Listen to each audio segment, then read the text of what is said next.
Welcome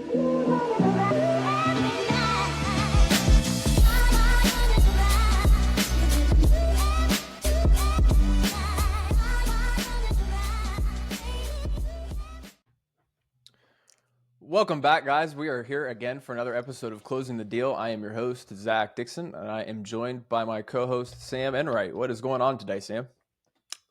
Not much, brother. What's going on with you? How are you? Same old, same old. It's a beautiful Saturday here. Got a little bit of college football going on in the background. It's a conference championship Saturday. Excited to see what happens here. Nice. Yeah, excited for a great day ahead.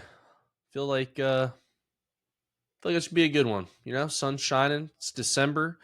It's like supposed to be like 40, 50 degrees. So, can't complain. Excited to watch Penn State go get the dub against Oregon. You all can fact check that, down the line when you watch this episode, or you can call me an idiot, one of the two, whichever one happens, I think we're going to be calling you an idiot, sir. I don't think know, so, though. but hey, I was also the guy who was on board with Ohio State not beating Michigan. So, touche. Those are my credentials. Trust me if you choose. I can confirm he was on that side. He was on that side. Not because I wanted to be. Diehard Buckeye fan. Just didn't like the sort of conversations Arrogance that were happening around it. So definitely made me feel a little uneasy. So, but understandably so. That's how it goes. Football is football. Anybody can win on any given day, right? Yeah, 100%.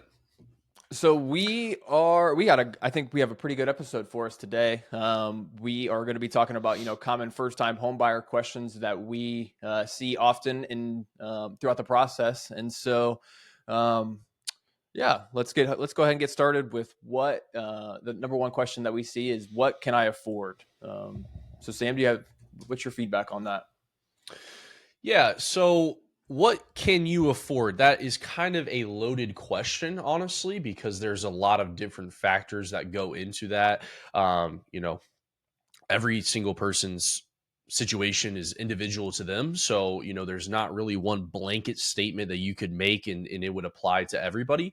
I am going to try to do my best to maybe kind of give that indication. But typically, if you were trying to come up with it on your own and figure out a quick, kind of, oh, hey, what's a budget for myself? What you could afford would be based on kind of your monthly principal and interest payment, or PITI payment, basically. And that would be 30% of your gross monthly income would be a good starting place for that. So, if you're an hourly employee, you make $23 a month or $23 an hour, and you work 40 hours a week, you would take 23 times 40.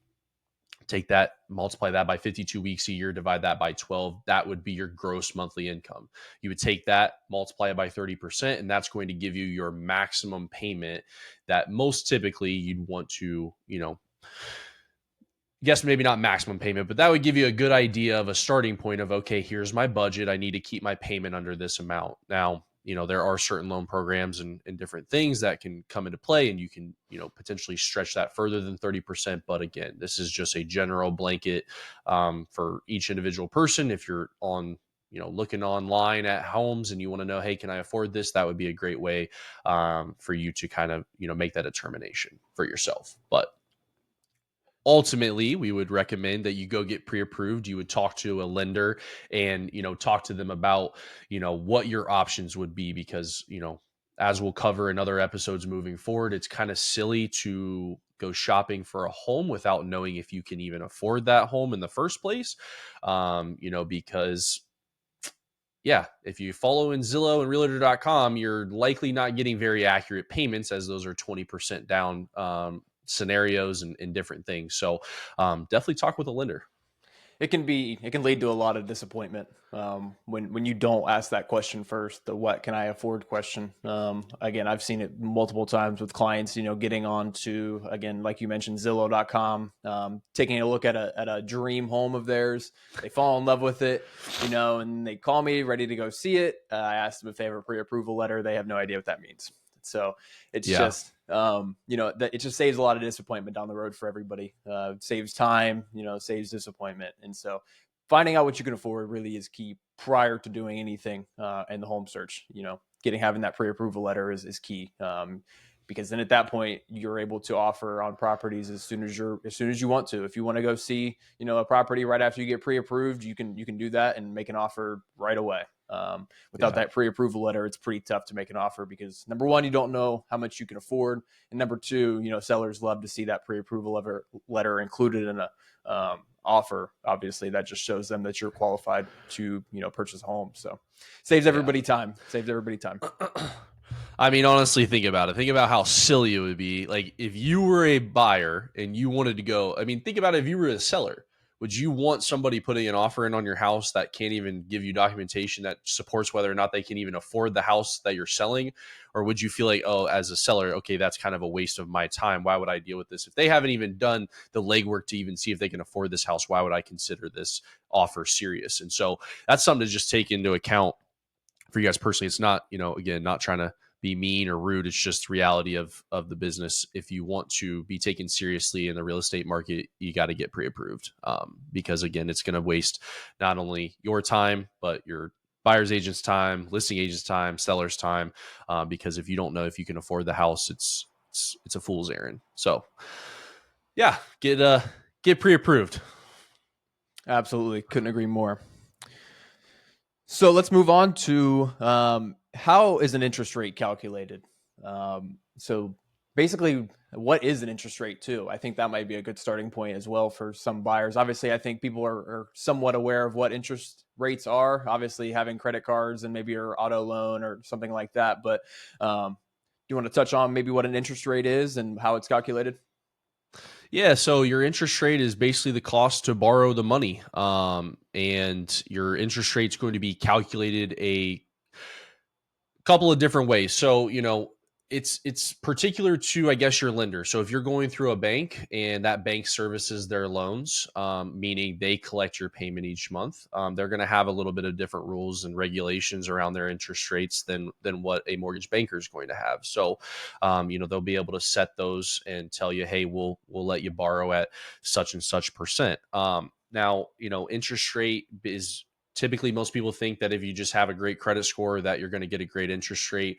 Not always the case. There's other factors taken into account. There's your loan to value, which is basically how much, are you borrowing? Are you putting down a large down payment, or are you borrowing most of that money to buy that house? It's also debt to income ratios, kind of like how we talked about that 30% in the first one. Are you almost fully maxed? Is this property basically the maximum of your budget because you are a little bit at a higher risk than somebody who's borrowing money for a house that's at the bottom of their budget? They can afford more, you know and so, it's basically layers of risk, and the higher levels of risk that you have, the higher your interest rate's going to be, because again, you are a little bit more of a risk to not make that payment or whatever the case may be. So, interest rates are calculated again based on credit score, yes, but there are other factors that go into that. If you do shop with a mortgage banker such as ourselves, we have investors, who set out interest rates daily. We get rate sheets, we go through, we shop your rate through them, basically putting in all the different factors of your loan to value, debt to income ratio, your credit score, all of those different things, the type of loan product that you're getting, because there are differences in interest rates based on the loan product you're getting. A conventional loan has a different interest rate than an FHA loan, and so on and so forth. So a lot of different moving pieces there, but interest rates are basically calculated off credit, debt to income, loan to value, those sort of things. I think I would add in there as well, economic factors definitely play a role in the Of course, yes. of the interest rate. Obviously, as we've seen over the last 5 years or so, in 2020 we had some historical low interest rates. It was almost that you were borrowing money almost for free, to be honest with you. And then obviously, as the economy changed over the last couple of years, and here in 2024. Those interest rates have risen a little bit and aren't necessarily exactly tied to the Fed and what they do, but obviously kind of move in the same general direction as well. So economic factors definitely play a part into that as well, as we've seen over the last 4 or 5 years. Yeah, absolutely. Zach touched on a great point there. I was more so gearing those towards, your own personal interest rates, but as an interest rate as a whole, those are affected by, like you mentioned, economical factors.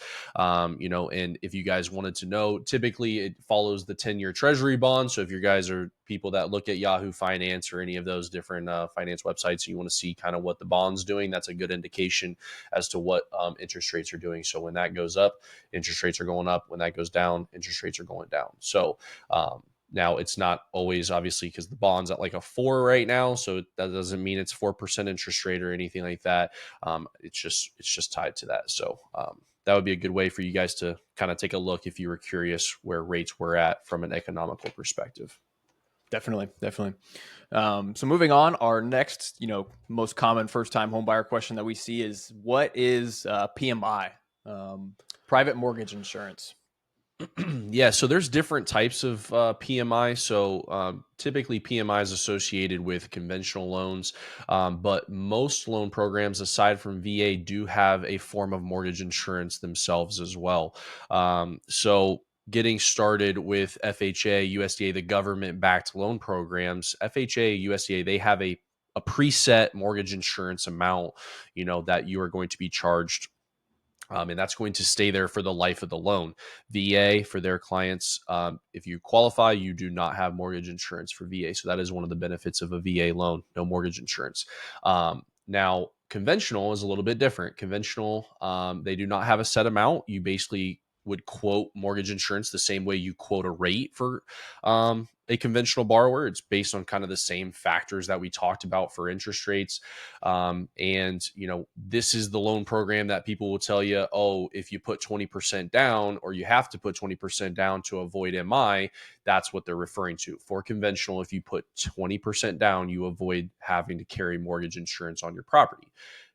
Also, with conventional, once you reach a certain loan to value, 20%, they will drop the PMI off of your mortgage insurance, or PMI off of your payment as well. So, whereas the government programs have it for the life of the loan, conventional does not. So if you put enough down up front, you can avoid it altogether. If you don't, it will fall off at a certain point for you. So basically, mortgage insurance, I guess the easiest way to explain is the bank's insurance against you for borrowing that money.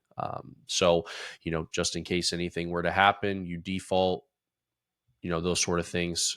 So that's why, obviously, with the 20% down, because you are a less of a risk to default on that loan, they're going to give you the benefit of avoiding mortgage insurance. If you're somebody who goes with a USDA loan, which is zero down, if you have no skin in the game, you become a higher risk to let that property go should things, become hard for you. If you were to lose your job, if you were to reach hardships or whatever the case may be, you would be, if you didn't have, let's say 20% wrapped up in the property, you would be more inclined to kind of walk away. So that's kind of the thought process. That's the whole thought of risk layers, for people, and who's higher risk and who's not. So And I think a sub question that I see a lot from borrowers, and you kind of touched on it a little bit, is, what does that get me? What does that mortgage insurance get me? And obviously, like you mentioned, that is solely protection for the bank. I think a lot of clients hear the word insurance and they think about their, car insurance, or their,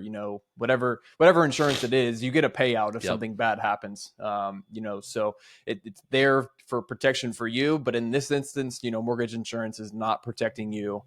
You're paying for protection for the loan for the servicer. bank. Yep, Yep. yep, absolutely. Moving on to our next question, what is included in my mortgage payment? So this is an interesting one. Obviously, we just touched on it a little bit with mortgage insurance, but what all is included in a monthly mortgage payment? Yeah, so you have it's called PITI. So the first P would stand for principal and interest. The I would stand for insurance. This would be homeowners insurance, and then you would have your T stands for taxes, and then the last I would stand for insurance again, which would be your mortgage insurance in this instance. So again, your principal and interest. This is basically your loan amount with your interest rate and your term. So that is how your P&I payment is calculated. Your insurance, homeowners insurance, that's something that most lenders are going to allow you to shop for. So that number may fluctuate, but obviously you're going to get a homeowner's insurance policy on your property. As long as you have a mortgage on your property, your mortgage servicer is going to require you to have that property covered. Um, and then your taxes, those are going to be pretty self-explanatory. We all have property taxes. You buy property, the county is going to set forth a tax amount for you, and you're going to pay that inside of your mortgage payment each month. And then your mortgage insurance, like we already touched on, is preset for USDA, preset for FHA, and can fluctuate for conventional. So you would do quotes for that. So the USDA, I, I guess we'll get in that in later episodes. Don't want to dive too much into all of that in different specific loan programs and their MI charges and those sort of things. But that's kind of your breakdown. So when somebody says, hey, you're going to have a $1,500 mortgage payment, that's not, in most cases, if you talk with a lender such as myself, we're always going to quote payment with all of those factors included, not just your principal and interest. So it's going to be principal and interest, your homeowner's insurance, your property taxes, and your mortgage insurance. It's going to be your whole PITI payment. So definitely, if you're talking with a lender, get clarification on that. Make sure that you're not just being quoted your P&I payment, because that can obviously fluctuate and change and make you feel either a lot more comfortable or a lot less comfortable with what your mortgage payment is monthly. If somebody's just giving you your P&I and you're like, oh man, I'm only going to be paying $1,000 a month, and then you don't take into account your property taxes, your homeowner's insurance, those sort of things, you could get yourself in a little bit of a sticky situation there. So always ask for clarification. But again, if you talk with a lender such as myself, we always quote in payments, with the full PITI. So Another sub question that I think I see somewhat often from clients is do I have to escrow those costs, the taxes and insurance costs? Sometimes clients may want to pay for an entire year's worth of insurance, homeowners insurance up front to maybe get a little bit of a discount, or they want to pay their property taxes in two separate increments to the county directly. Is there any way that those costs cannot be included in the mortgage payment? yeah, so there is. So typically where you will see that at is conventional loans only. So with FHA, with the government backed programs, FHA, USDA, VA, unless you have a specific servicer who may offer you that, like we did have a gentleman a couple of weeks back who was on a VA loan currently, and about a year in, his servicer reached out and asked him if he would like to waive those escrows and pay them out of his own pocket. But that's a one-off. So most cases, if you want that, you're going to have to go conventional. And if you are a first-time home buyer or someone who has never waived escrows before, you have to put 20% down in order to waive your escrows. And again, guys, when you think about mortgages, you're going to hear this word a lot on this podcast. It's all based on risk factors. And when you are someone who, let's say, is only putting 3% of what they're purchasing down, so you have $100,000 house, you're only putting $3,000 down, you're expecting the bank to give you another 97 to purchase this, you are at a higher risk than someone who's willing to put $20,000 of their own money down on that same property. And so when that happens, the bank is going to want more assurances that your things are going to be paid. So they're not going to let somebody who puts 3% down waive your property taxes and waive your escrows, because what if when those become due, you don't pay them? That's a risk they're not willing to take. So they want to make sure that those things are being paid. And the way they control and make sure that those things are being paid is they put them in escrow accounts on your behalf. You make a monthly mortgage payment, and then they pay those escrows on your behalf. So again, if you wanted to avoid that, you would need to put 20% down, or I believe the rule is you can put 10% down conventional, but you have to show previous proof that you waived your escrows and made those payments on a prior property. So that would really only apply to somebody who is already owned a home and already waived those escrows at one point in time. Outside of that, if you're a first-time home buyer, you want to waive those. You're going to have to put 20% down. So Awesome. Great information there for sure. And, I know some people do get hung up on those things. And again, sometimes, I don't know the thought process behind it. I get it. Sometimes you want to make those payments outside, whatever the case may be. But ultimately, if we're really, it's really all the same, right? If you pay it over the course of 12 months or you pay it over the course of 2 one-time payments, regardless, your taxes are what your taxes are. It's either being split to pay it over 12 months, so I do get that, some clients are a little bit different, and want that, but most of the time it's going to work out to where you just pay it all at once. And most clients that I talk to want it that way. You know what I'm saying? You have those conversations and they're like, everything's included, right? Like I don't have to worry about it. Cause I mean, think about it, life is busy. What if, when taxes are due, you forgot that the taxes were due and you didn't pay them and now you're getting lates on that and those sort of things, when all that's taken care of for you, it's a lot nicer. So just Yeah, think most about that definitely. as well. Yeah. That's the easiest, the consequence, I should say. That's the easiest consequence that will happen as a penalty. It could get to the point where you're having a tax lien put on your property and now it's being seized by the county, and you don't have a property anymore solely because you didn't make one tax payment or two tax payments. So I definitely Yeah. agree with that. Being able to, budget those costs over a 12-month period, make it a lot easier for a buyer, especially a first time home buyer, for sure. Yeah. Yep. Absolutely. Just not something that you want to, in my opinion, that you'd want to worry about, having that stuff taken care of for you on the back end. So you don't even run the risk of, it's like setting a automatic payment on your credit card. You might remember that your credit card's due the 25th of every month, but it's going to be a lot easier, because how do you know what's going to happen on the 25th of every month? You might have, something come across your desk that's just super important and you might forget, you know what I mean? And it's just those sort of things. It's just an assurance that that thing is being taken care of on your behalf and you don't even have to, you don't have to worry about it. So, that's my feelings on it. Most definitely. Could not agree more. So Zach, another common question here that we see from a lot of people is, what does a real estate agent do? What is a real estate agent going to do for you throughout your home buying process? It's a great question, honestly, because I think, the magnitude or the role that the real estate agent plays in the process has kind of been downplayed over the last few years, maybe 5 to 10 years.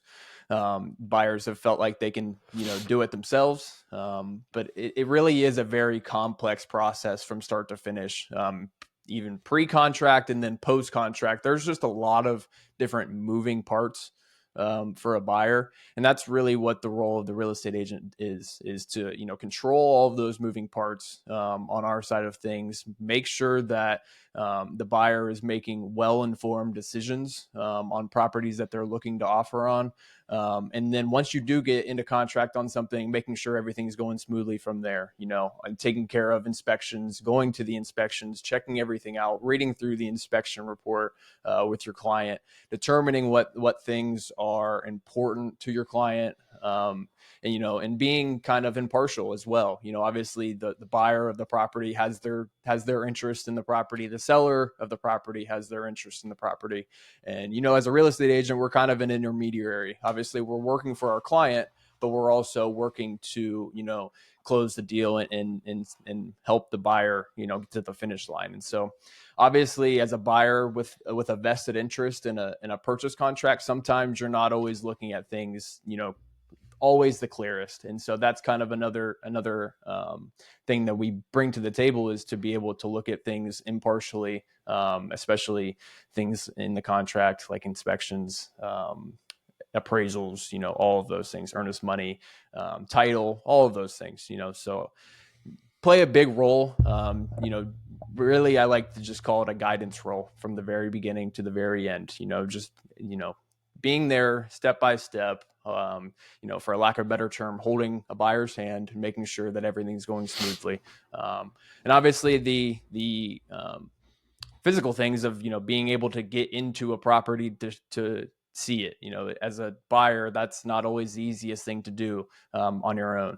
Obviously, we have access to the MLS, which is the multiple listing service, where properties that are listed to be sold are all listed there. If they're listed through a real estate agent, they are listed on the MLS. So we talked a little bit about Zillow.com and Realtor.com. Those things are nice, but they are not always the most accurate as well. The MLS, the multiple listing service, that real estate agents have access to, is up to date, up to the minute. And so any property that you might be interested in seeing, you're going to be able to see real-time status on that, whether it's in contract, whether it's still on the market, waiting to be, submitted an offer on. Even on the MLS, agents are starting to put into the description when they receive an offer, so prospective buyers are well aware that there already is an offer in hand and be able to make an offer. suitable to what the seller is looking for to be most competitive. So that's a 10,000 feet overview of what a real estate agent does. There's just, again, so many moving parts in the process. And so being able to have somebody on your side that's just taking care of those things and making sure that everything is going smoothly for you and you only is key to have that on your team. So. Yeah.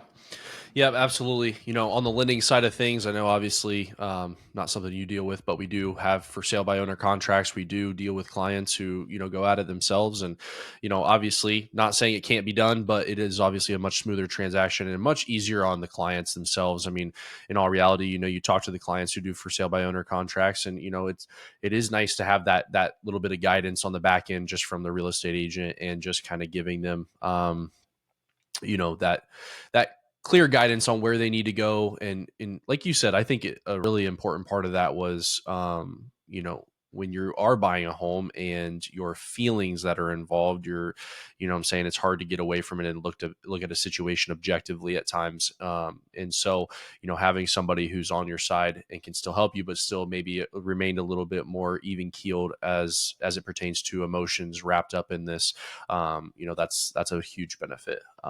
Because again, we touched on it. It's a massive, massive purchase that you're having happen. You get this excitement. You go look at this house, and it's just like, I want this thing so bad.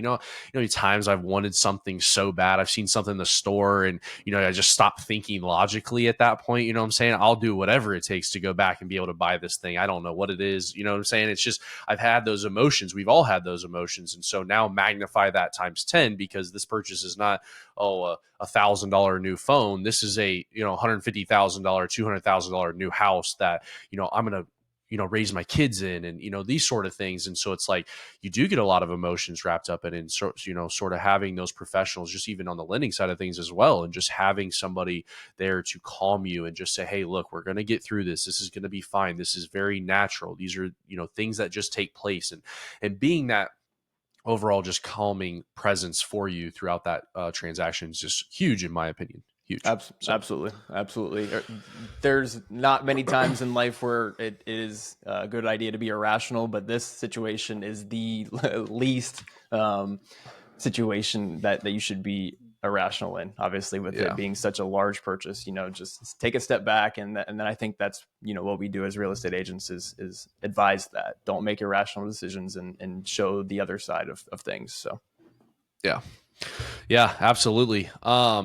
So, now that we touched on what a real estate agent does, you want to kind of explain, I guess, two things. Well, first, let's go with, how do you know how much to offer? That I think that's a common question. When you look online and you see what houses are listed for, how do you decide, do you offer exactly what is being asked, or is there a thought process behind it? Is there something, what I'm saying? Is there a way that you go about it? most definitely. So it is a little bit different depending on your market and depending on what's going on in your market. If you're in a very hot market, your thought process is going to change a little bit. And if you're in a very cold market or a buyer's market, your thought process is going to change a little bit on that side of things. So in terms of how much to offer on a property, number one, you're going to have a listing price from your seller and your listing agent. That is exactly what the seller is looking to gain or to go into contract on this home to purchase for. So basically what we'll do as a real estate agent when you're ready to offer is we're going to be running a comparative market analysis. So we're going to take the bedrooms of your subject property, the bathrooms of your subject property, the square footage or anything else that is distinctive features of that subject property, whether it has a garage or whether it has a little bit of land. We're going to go try and find comparative properties that are very similar to that subject property, within a half mile or a mile radius in that same area. And so if we can find a couple of different properties that are very similar in terms of all of those features in that same neighborhood, and we can take a look at what that property sold for, we have a pretty good idea of what this subject property is worth at that point. Basically in in the United States, we have a free market. And so basically anything, what that property is worth is what anybody is willing to pay for it. And so when we find a comparative property that has sold and has that number that somebody was willing to pay for it, at that point it's pretty easy to determine how much the subject property is going to be.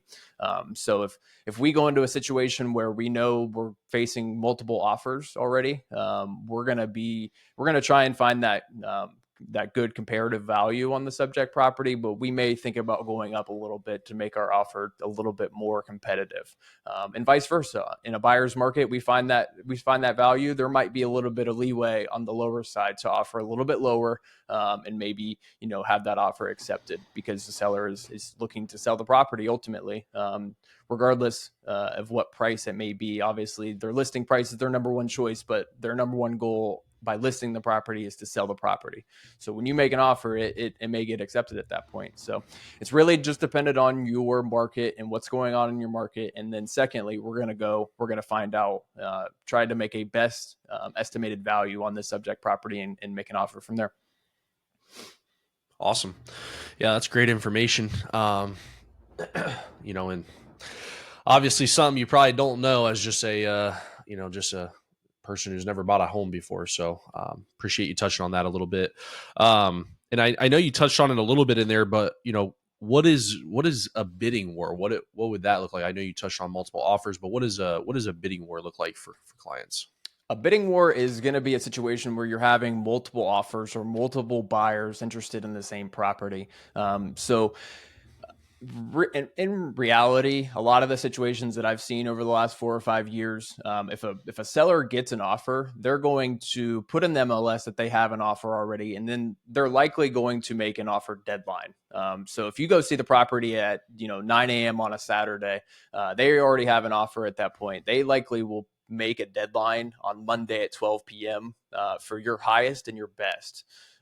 So in that aspect, you're going to be making your highest and best offer that you possibly can in the first place. And there won't necessarily be very much negotiation on that fact. The sellers are banking on, all buyers to bring their very best and very brightest to the table at that point.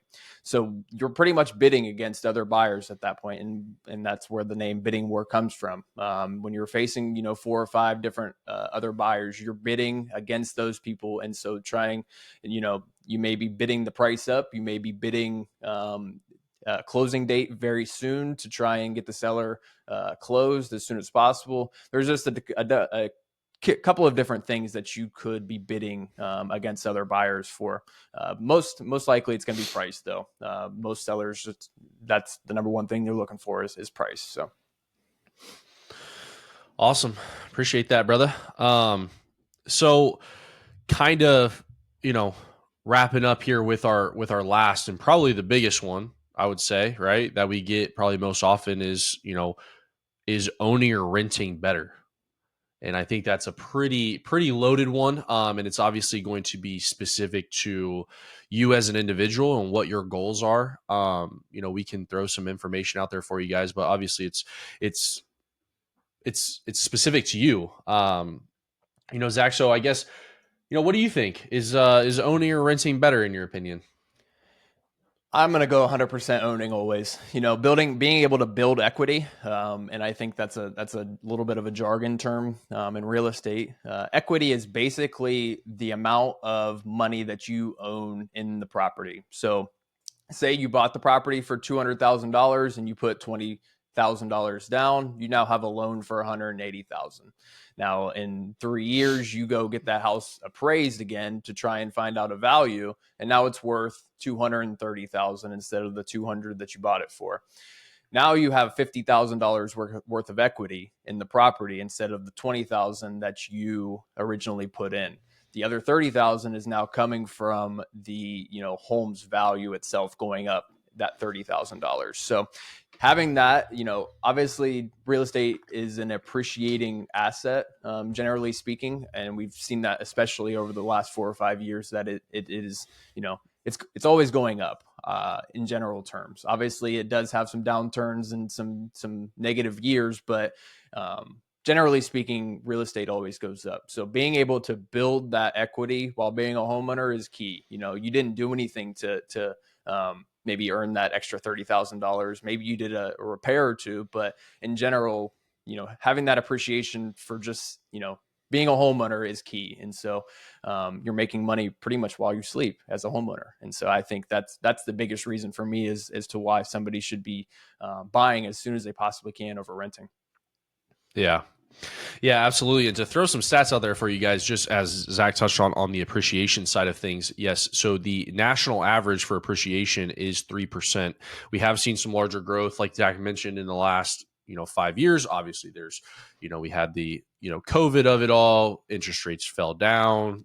Market got very competitive there for a while. So obviously we've seen some bigger growths in home appreciation since then, but obviously a good average is that it's going up 3% a year. So what is that, the difference in renting? Well, I think we all know that when you rent, maybe you get your security deposit back at the end of it all, but that's a very very small number comparative to what you're paying likely in rent each month.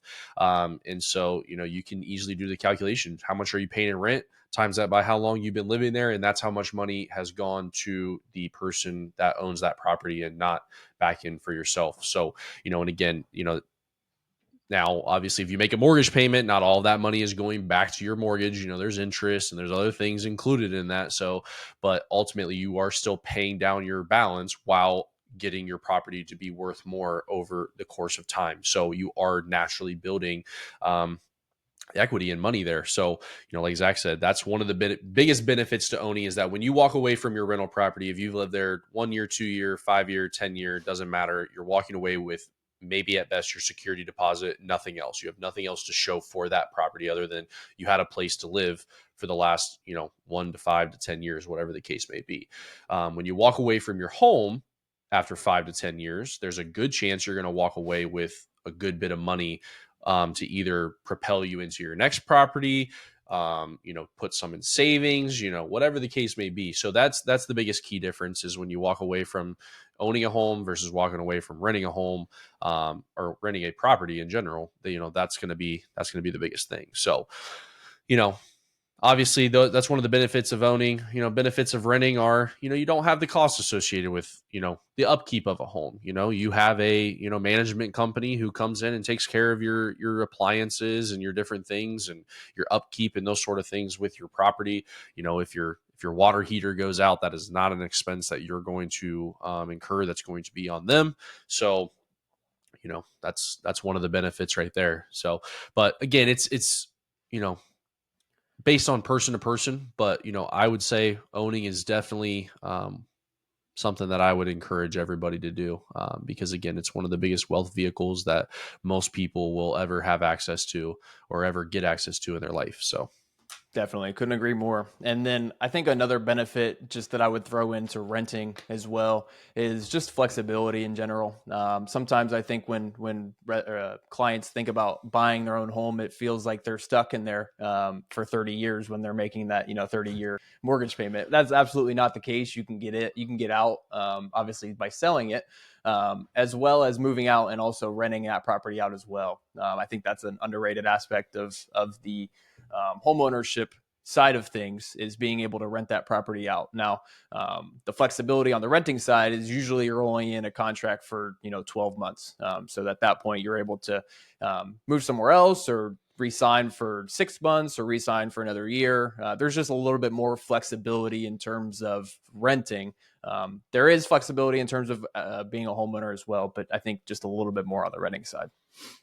yeah, yep, absolutely. I mean, ultimately that's our goal here is to show you all sides of things. We don't want to be the type of people who are just all gung-ho about owning, and because there are benefits to renting and there are benefits to owning. I mean, we're not going to sit here and say that there's no benefits to renting. Go buy a house today, tomorrow.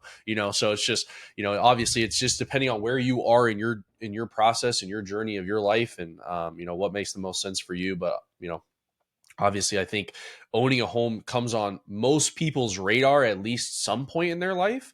And so, kind of answering these questions and doing this pod is going to help, with those people, when that time comes for them. So, Absolutely. Couldn't agree more.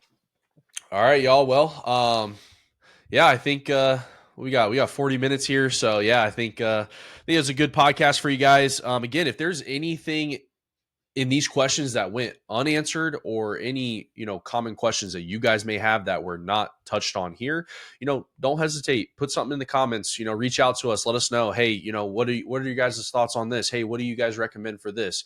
We love to hear from you guys, love to get some feedback. And if there's anything that you guys feel is more important than anything that we touched on here that you would like to have us touch on again, please, just let us know. And or if there's anything that needs to, deeper explanation, I hope a lot of these common questions should be things that, Zach and I can dive a little bit deeper into on different pods, and specific things. But, again, we love to hear from you guys, and that's what it's all about, is, getting that interaction. So, Zach, any parting words for our listeners or viewers?